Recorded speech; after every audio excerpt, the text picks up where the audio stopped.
Hi friends, ನಮಸ್ತೆ ಎಲ್ಲರಿಗೂ ಸವಿರುಚಿ ಚಾನಲ್ಗೆ ಮತ್ತೊಮ್ಮೆ ಸ್ವಾಗತ. ಇವತ್ತಿನ ರೆಸಿಪಿ ಬಂದು ಕಡಲೆಕಾಳು ಗ್ರೇವಿನ ಮಾಡ್ತಾ ಇದ್ದೀನಿ. ತುಂಬಾ ಚೆನ್ನಾಗಿರುತ್ತೆ. ಇದನ್ನು ನೀವು ಚಪಾತಿ, ಪರೋಟ, ಪೂರಿ, ದೋಸೆ ಎಲ್ಲದ್ರ ಜೊತೆ ಕೂಡ ತಿಂದ್ಕೊಳ್ಬೋದು.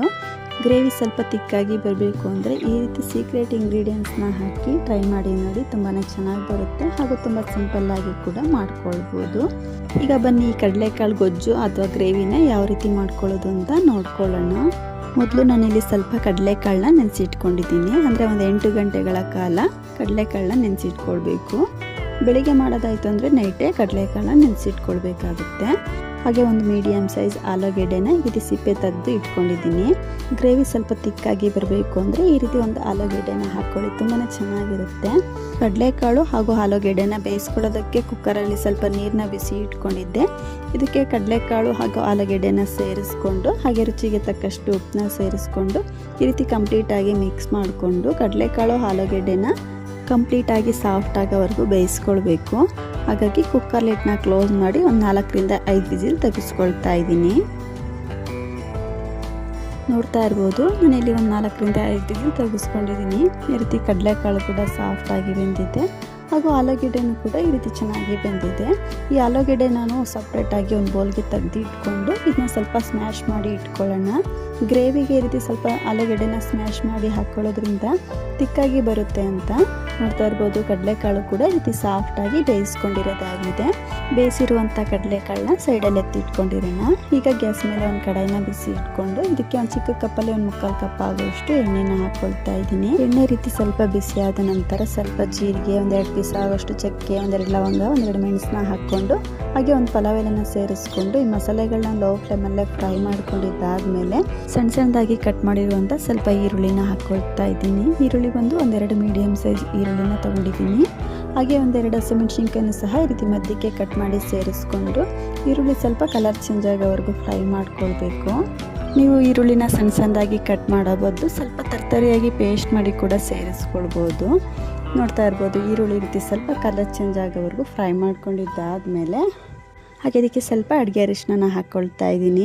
ಈ ರೀತಿ ಸ್ವಲ್ಪ ಎಣ್ಣೆಗೆ ಅಡುಗೆ ಅರಿಶಿನ ಹಾಕ್ಕೊಳ್ಳೋದ್ರಿಂದ ಗ್ರೇವಿ ಕಲರ್ ತುಂಬಾ ಚೆನ್ನಾಗಿ ಬರುತ್ತೆ ಅಂತ ಸೇರಿಸಿ ರೀತಿ ಕಂಪ್ಲೀಟಾಗಿ ಮಿಕ್ಸ್ ಮಾಡಿಕೊಂಡು ಹಾಗೆ ಒಂದು ಅರ್ಧ ಟೇಬಲ್ ಸ್ಪೂನ್ ಆಗುವಷ್ಟು ಶುಂಠಿ ಬೆಳ್ಳುಳ್ಳಿ ಪೇಸ್ಟ್ನ ಹಾಕ್ಕೊಳ್ತಾ ಇದ್ದೀನಿ. ಸೇರಿಸಿ ರೀತಿ ಕಂಪ್ಲೀಟಾಗಿ ಮಿಕ್ಸ್ ಮಾಡ್ಕೊಳ್ತಾ ಶುಂಠಿ ಬೆಳ್ಳುಳ್ಳಿ ಪೇಸ್ಟ್ನಲ್ಲಿರುವ ಹಸಿ ವಾಸನೆ ಹೋಗೋವರೆಗೂ ಎಣ್ಣೆಲ್ಲೇ ಸ್ವಲ್ಪ ಫ್ರೈ ಮಾಡ್ಕೊಳ್ಳೋಣ. ಈ ರೀತಿ ಫ್ರೈ ಮಾಡ್ಕೊಂಡಿದ್ದಾದಮೇಲೆ ನಾನಿಲ್ಲಿ 1-2 ಟೊಮೊಟೊನ ಈ ರೀತಿ ಸ್ವಲ್ಪ ಪೇಸ್ಟ್ ಮಾಡಿ ಹಾಕ್ಕೊಳ್ತಾ ಇದ್ದೀನಿ. ಈ ರೀತಿ ಟೊಮೊಟೊನ ಪೇಸ್ಟ್ ಮಾಡಿ ಹಾಕ್ಕೊಳ್ಳೋದ್ರಿಂದ ಗ್ರೇವಿ ತಿಕ್ಕಾಗಿ ಚೆನ್ನಾಗಿ ಬರುತ್ತೆ ಅಂತ ಸೇರಿಸಿ ಟೊಮೊಟೊ ಮಿಶ್ರಣನ ಎಣ್ಣೆಲ್ಲೇ ಚೆನ್ನಾಗಿ ಫ್ರೈ ಮಾಡ್ಕೊಳ್ಬೇಕು. ನಾವು ಟೊಮೊಟೊನ ಹಸಿದೆ ಹಾಕ್ಕೊಂಡು ರುಬ್ಕೊಂಡಿರೋದ್ರಿಂದ ಈ ರೀತಿ ಟೊಮೊಟೊದಲ್ಲಿರುವ ಹಸಿ ವಾಸನೆ ಕಂಪ್ಲೀಟಾಗಿ ಕಮ್ಮಿ ಆಗೋವರೆಗೂ ಫ್ರೈ ಮಾಡ್ಕೊಳ್ಬೇಕು. ನೋಡ್ತಾ ಇರ್ಬೋದು, ಏನಿಲ್ಲ ಅಂದರೆ ನಾವು 1-2 ನಿಮಿಷ ಎಣ್ಣೆಲ್ಲೇ ಚೆನ್ನಾಗಿ ಫ್ರೈ ಮಾಡ್ಕೊಳ್ಬೇಕು. ಈ ರೀತಿ ಕಂಪ್ಲೀಟಾಗಿ ಫ್ರೈ ಮಾಡ್ಕೊಂಡಿದ್ದಾದಮೇಲೆ ಈಗ ಇದಕ್ಕೆ ಡ್ರೈ ಮಸಾಲೆಗಳನ್ನ ಸೇರಿಸ್ಕೊಳ್ಳೋಣ. ನಾನಿಲ್ಲಿ 1 ಸ್ಪೂನ್ ಆಗುವಷ್ಟು ಧನಿಯಾ ಪೌಡ್ರನ್ನ ಹಾಕ್ಕೊಳ್ತಾ ಇದ್ದೀನಿ. ಹಾಗೆ ಒಂದು ಅರ್ಧ ಟೇಬಲ್ ಸ್ಪೂನ್ ಆಗುವಷ್ಟು ಖಾರದ ಪುಡಿ, 1/4 ಟೇಬಲ್ ಸ್ಪೂನ್ ಆಗುವಷ್ಟು ಗರಂ ಮಸಾಲನ ಹಾಕ್ಕೊಳ್ತಾ ಇದ್ದೀನಿ. ಸೇರಿಸಿ ರೀತಿ ಕಂಪ್ಲೀಟಾಗಿ ಮಿಕ್ಸ್ ಮಾಡ್ಕೊಳ್ತಾ ಮಸಾಲೆನೂ ಸಹ ಎಣ್ಣೆಲೆ ಚೆನ್ನಾಗಿ ಫ್ರೈ ಮಾಡ್ಕೊಳ್ಳೋಣ. ಈ ರೀತಿ ಮಸಾಲೆಗಳನ್ನ ಎಣ್ಣೆಗೆ ಸೇರಿಸಿ ಫ್ರೈ ಮಾಡ್ಕೊಳ್ಳೋದ್ರಿಂದ ಮಸಾಲೆಯಲ್ಲಿರುವ ಹಸಿ ವಾಸನೆ ಬೇಗನೆ ಕಮ್ಮಿ ಆಗುತ್ತೆ ಅಂತ. ಈ ರೀತಿ ಮಸಾಲೆ ಸ್ವಲ್ಪ ಚೆನ್ನಾಗಿ ಫ್ರೈ ಆದಮೇಲೆ ನಾವು ಆವಾಗಲೇ ಆಲೂಗೆಡ್ಡೆನ ಬೇಯಿಸಿ ಇಟ್ಕೊಂಡಿದ್ವಲ್ವ, ಅದನ್ನು ಈ ರೀತಿ ಸ್ವಲ್ಪ ಸ್ಮ್ಯಾಶ್ ಮಾಡಿ ಹಾಕ್ಕೊಳ್ತಾ ಇದ್ದೀನಿ. ಈ ರೀತಿ ನಾವು ಸ್ವಲ್ಪ ಆಲೂಗೆಡ್ಡೆನ ಹಾಕ್ಕೊಳ್ಳೋದ್ರಿಂದ ಗ್ರೇವಿ ತಿಕ್ಕಾಗಿ ಚೆನ್ನಾಗಿ ಬರುತ್ತೆ ಅಂತ. ಈ ರೀತಿ ನಾವು ಸ್ವಲ್ಪ ಆಲೂಗೆಡ್ಡೆನ ಹಾಕ್ಕೊಳ್ಳೋದ್ರಿಂದ ಯಾವುದೇ ರೀತಿ ಹೆಚ್ಚಿಗೆ ಮಸಾಲೆಯನ್ನು ರುಬ್ಕೊಳ್ಳೋ ಅವಶ್ಯಕತೆಯೇ ಇರೋದಿಲ್ಲ. ಈ ರೀತಿ ಒಂದು ಆಲೂಗೆಡ್ಡೆನ ಸ್ಮ್ಯಾಶ್ ಮಾಡಿ ಹಾಕ್ಕೊಂಡ್ರೆ ಆಯಿತು, ಗ್ರೇವಿ ತುಂಬಾ ಚೆನ್ನಾಗಿ ಬರುತ್ತೆ. ಸೇರಿಸಿ ರೀತಿ ಕಂಪ್ಲೀಟಾಗಿ ಮಿಕ್ಸ್ ಮಾಡ್ಕೊಳ್ಳೋಣ. ನೋಡ್ತಾ ಇರ್ಬೋದು, ಈ ರೀತಿ ಕಂಪ್ಲೀಟಾಗಿ ಮಿಕ್ಸ್ ಮಾಡ್ಕೊಂಡಿರೋದಾಗಿದೆ. ಈಗ ಇದಕ್ಕೆ ನಾವು ಆವಾಗಲೇ ಬೇಯಿಸಿ ಇಟ್ಕೊಂಡಿರೋಂಥ ಕಡಲೆಕಾಳನ್ನ ಹಾಕ್ಕೊಳ್ತಾ ಇದ್ದೀನಿ. ನೀರು ಸಮೇತನ ಹಾಕ್ಕೊಳ್ಬೇಕು. ಈ ರೀತಿ ಕಂಪ್ಲೀಟಾಗಿ ಸೇರಿಸ್ಕೊಂಡು ಇದನ್ನ ಕಂಪ್ಲೀಟಾಗಿ ಮಿಕ್ಸ್ ಮಾಡ್ಕೊಳ್ಳೋಣ. ನಿಮಗೆ ಗ್ರೇವಿ ತಿಕ್ಕಾಗಬೇಕೋ ತೆಳುವಾಗಬೇಕೋ ನೋಡಿಕೊಂಡು ಸ್ವಲ್ಪ ನೀರನ್ನ ಸೇರಿಸ್ಕೊಳ್ಬೋದು. ನೋಡ್ತಾ ಇರ್ಬೋದು, ಈ ರೀತಿ ಕಂಪ್ಲೀಟಾಗಿ ಮಿಕ್ಸ್ ಮಾಡಿಕೊಂಡು ಗ್ರೇವಿ ಸ್ವಲ್ಪ ಗಟ್ಟಿ ಅನ್ನಿಸ್ತು, ಹಾಗಾಗಿ ಇನ್ನು ಸ್ವಲ್ಪ ನೀರನ್ನ ಸೇರಿಸ್ಕೊಂಡು ಗ್ರೇವಿನ ನಾನು ಈ ಹದದಲ್ಲಿ ರೆಡಿ ಮಾಡ್ಕೊಂಡಿದ್ದೀನಿ. ಕಡಲೆಕಾಳಿಗೆ ಮಸಾಲೆ ಚೆನ್ನಾಗಿ ಹೊಂದ್ಕೊಳ್ಬೇಕು. ನಾವು ಆಲ್ರೆಡಿ ಕಡಲೆಕಾಳನ್ನ ಬೇಯಿಸ್ಕೊಂಡಿರ್ತೀವಲ್ವ, ತುಂಬ ಹೊತ್ತು ಬೇಯಿಸ್ಕೊಳ್ಳೋ ಅವಶ್ಯಕತೆ ಇಲ್ಲ. ನಾನಿಲ್ಲಿ ಚಪಾತಿಗೆ ಮಾಡ್ತಾ ಇರೋದ್ರಿಂದ ಗ್ರೇವಿನ ಈ ಹದದಲ್ಲಿ ರೆಡಿ ಮಾಡ್ಕೊಂಡಿದ್ದೀನಿ.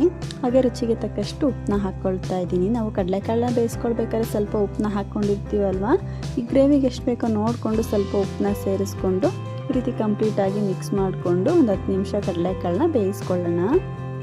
ನೋಡ್ತಾ ಇರ್ಬೋದು, ಒಂದು 10 ನಿಮಿಷ ಚೆನ್ನಾಗಿ ಬೇಯಿಸ್ಕೊಂಡಿರೋದಾಗಿದೆ. ಅಂದರೆ ನಾವು ಕಡಲೆಕಾಳನ್ನ ಆಲ್ರೆಡಿ ಬೇಯಿಸ್ಕೊಂಡು ಸೇರಿಸ್ಕೊಂಡಿರ್ತೀವಲ್ವ, ಕಡಲೆಕಾಳಿಗೆ ಮಸಾಲೆ ಚೆನ್ನಾಗಿ ಹೊಂದ್ಕೊಳ್ಬೇಕು. ಆ ರೀತಿ ಒಂದು 10 ನಿಮಿಷ ಬೇಯಿಸ್ಕೊಂಡ್ರೆ ಸಾಕಾಗುತ್ತೆ. ನೋಡ್ತಾ ಇರ್ಬೋದು, ಈ ರೀತಿ ಗ್ರೇವಿ ಕೂಡ ಗಟ್ಟಿಯಾಗಿದೆ. ಇದಕ್ಕೆ ಸಣ್ಣ ಸಣ್ಣದಾಗಿ ಕಟ್ ಮಾಡಿರುವಂಥ ಸ್ವಲ್ಪ ಕೊತ್ತಂಬರಿ ಸೊಪ್ಪನ್ನ ಸೇರಿಸಿ ಮಿಕ್ಸ್ ಮಾಡ್ಕೋತು ಅಂದರೆ ತುಂಬಾ ಸೂಪರ್ ಆದಂಥ ಕಡಲೆಕಾಳು ಗ್ರೇವಿ ಅಥವಾ ಗೊಜ್ಜು ರೆಡಿನೇ ಆಗೋಗ್ಬಿಡುತ್ತೆ. ಖಂಡಿತ ನೀವು ಕೂಡ ಒಮ್ಮೆ ಟ್ರೈ ಮಾಡಿ ನೋಡಿ ಫ್ರೆಂಡ್ಸ್, ತುಂಬಾ ಚೆನ್ನಾಗಿ ಬರುತ್ತೆ. ಇದನ್ನು ನೀವು ಚಪಾತಿ, ಪರೋಟ, ಪೂರಿ, ದೋಸೆ ಎಲ್ಲದ್ರ ಜೊತೆ ಕೂಡ ತಿಂದ್ಕೊಳ್ಬೋದು. ಖಂಡಿತ ಇವತ್ತಿನ ಕಡಲೆಕಾಳು ಗ್ರೇವಿ ರೆಸಿಪಿ ನಿಮ್ಮೆಲ್ಲರಿಗೂ ಇಷ್ಟ ಆಯಿತು ಅಂದ್ಕೊಳ್ತೀನಿ ಫ್ರೆಂಡ್ಸ್. ಇಷ್ಟ ಆದರೆ ವಿಡಿಯೋಗೆ ಒಂದು ಲೈಕ್ ಮಾಡಿ, ಶೇರ್ ಮಾಡಿ, ಹಾಗೂ ಇನ್ನಷ್ಟು ಈಸಿ ರೆಸಿಪಿಗಾಗಿ ಸವಿರುಚಿ ಚಾನಲ್ ಸಬ್ಸ್ಕ್ರೈಬ್ ಮಾಡ್ಕೊಂಡು ಕೂಡ ನೋಡಿ. ಪಕ್ಕದಲ್ಲೇ ಇರುವಂಥ ಬೆಲ್ ಬಟನ್ ಕೂಡ ಕ್ಲಿಕ್ ಮಾಡ್ಕೊಳ್ಳಿ. ಇನ್ನೊಂದು ಒಳ್ಳೆ ರೆಸಿಪಿಯೊಂದಿಗೆ ಸಿಗೋಣ. Thank you.